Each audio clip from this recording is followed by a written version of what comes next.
it's time to talk about one of my favorite characters in the Masters of the Universe lore, Zodac. And I think a big reason I like him, and a lot of fans like him, is, well, he's mysterious. He's mysterious in quite a few ways. While he was introduced or reintroduced in the Filmation series as a cosmic enforcer who flew around in a Mobius chair, kind of like Metron, and you can see more about that in the Masters of the Universe Jack Kirby video I posted earlier. Here's a link.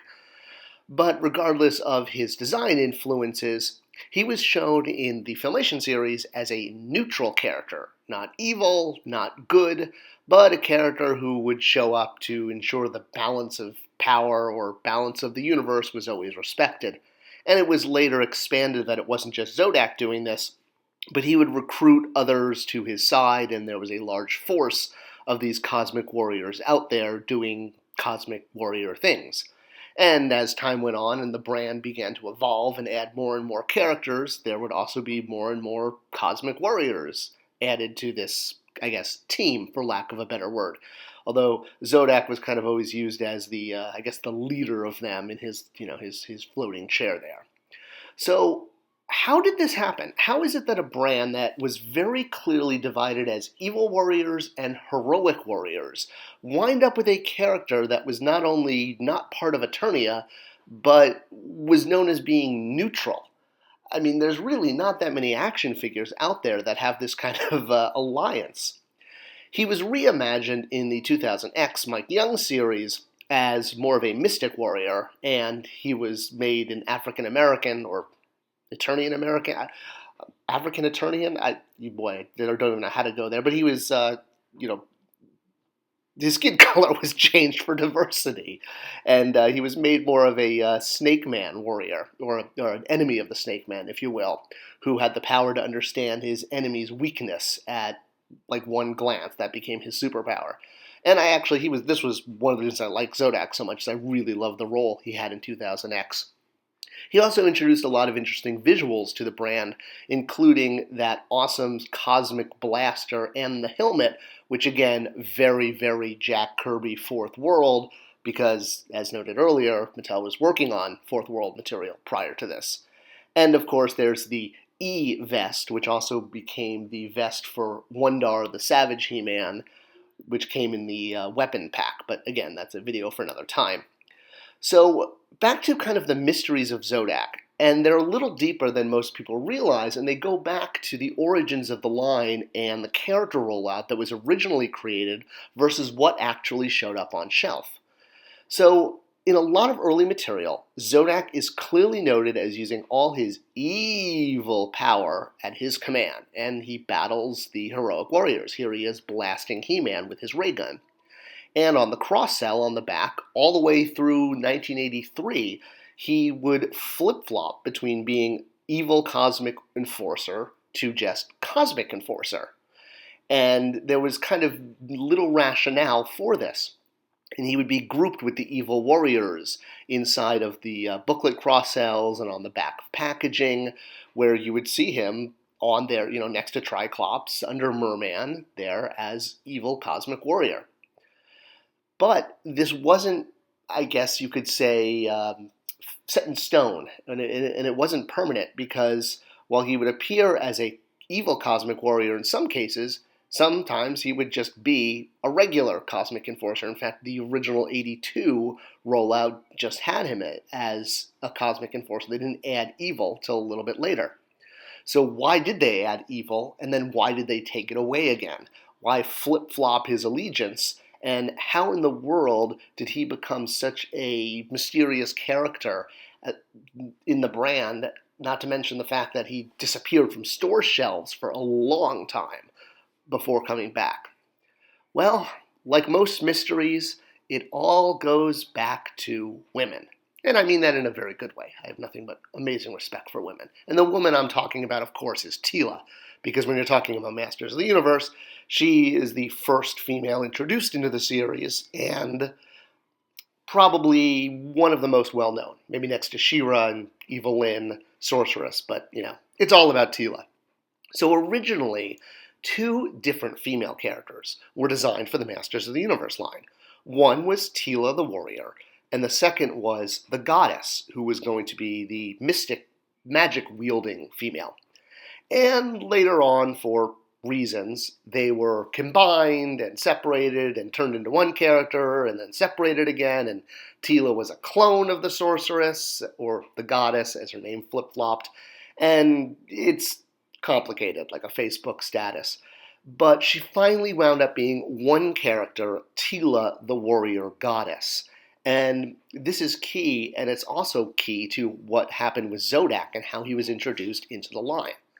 So, Masters of the Universe in 1982 was absolutely advertised as a boys' action toy line. It was sold in the boys' aisle, it was promoted to young boys, and the idea that there was going to be two female characters, the goddess and Teela, in the line was thought by some of the executives as too many girls in the line, too many female figures. So, what if they could pull a twofer? What if Teela could be both characters, could be the sorceress slash goddess, and could be Teela at the same time, simply by putting on a mask? Well, the proof of this is back in the original sales pitch when the line was still called Lords of Power, which was the running name for the brand before it was changed to Masters of the Universe to sound less religious. That was the rationale. Lords of Power sounded like it might offend people of different religions. So, looking at the original rollout of figures in this sales pitch, they were Man-at-Arms, Skeletor, Beastman, Merman, who's noted as a good guy, Stratos, Sorceress, or Cobra, and then finally, Teela. You'll notice who's missing from this 1982 rollout. Well, it's Zodac. He was also missing from a lot of early photography and a lot of early catalog images, because Zodac was not part of the original 1982 rollout. The original rollout was going to have two female action figures. It's also why Zodac doesn't appear in any of the original 1982 minicomics.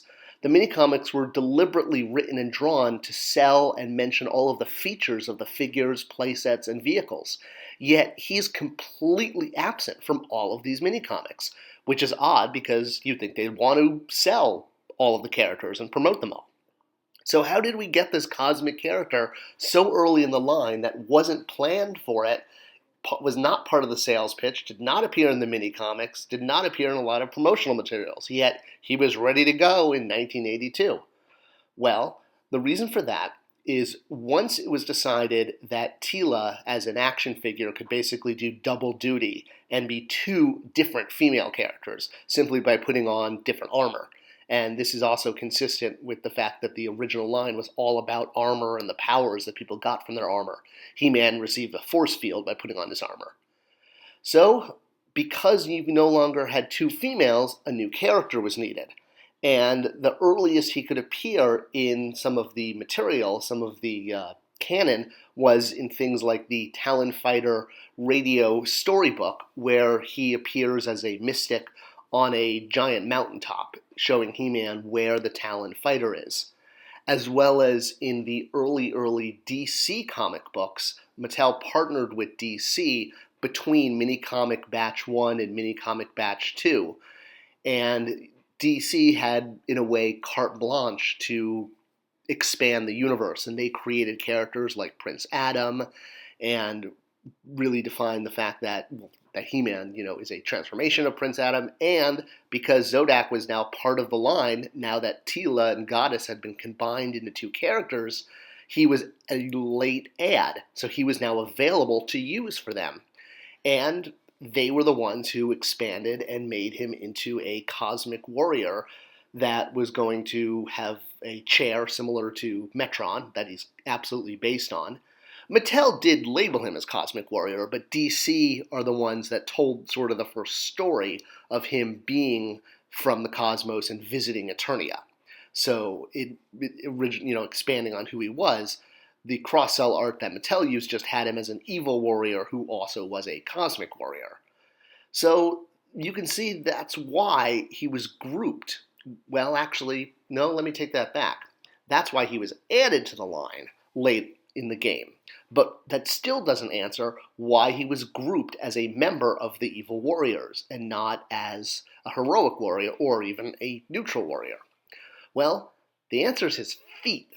Yeah, wasn't expecting that one, were you? See, we get to blame everything on Teela and Zodac's feet.